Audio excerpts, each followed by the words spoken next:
एक समय की बात है। एक छोटे से गांव में एक निर्धन किसान रामू अपनी पत्नी और 2 बच्चों के साथ रहता था।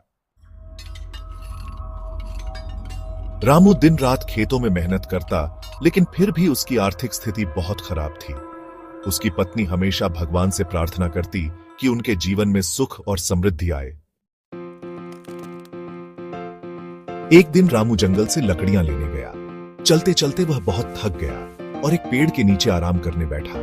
अचानक उसकी नजर एक चमकती हुई रोशनी पर पड़ी। उसने देखा कि एक सुंदर परी उसके सामने खड़ी थी। रामू डर गया, लेकिन परी ने मुस्कुराते हुए कहा, फेरी डरो मत रामू, मैं तुम्हारी मेहनत से बहुत प्रसन्न हूं। मैं तुम्हें एक वरदान देना चाहती हूं, जो चाहो मांग लो।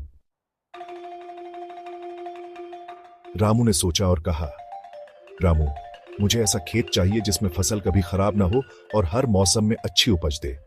परी ने मुस्कुराते हुए अपनी जादुई छड़ी घुमाई और कहा, फेरी, तुम्हारी इच्छा पूरी हो गई, जाओ और खुशहाल जीवन जियो।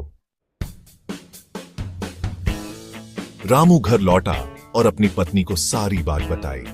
अगले दिन जब वह खेत पहुंचा तो उसकी जमीन हरी भरी फसलों से लहलहा रही थी। उसकी मेहनत रंग लाई और अब उसके पास धन, अन्न और खुशियां थीं। रामू और उसका परिवार अब सुख शांति से रहने लगे।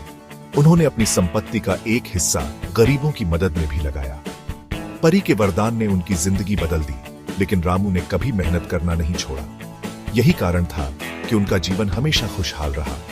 कहानी अच्छी लगी तो लाइक, शेयर, सब्सक्राइब कर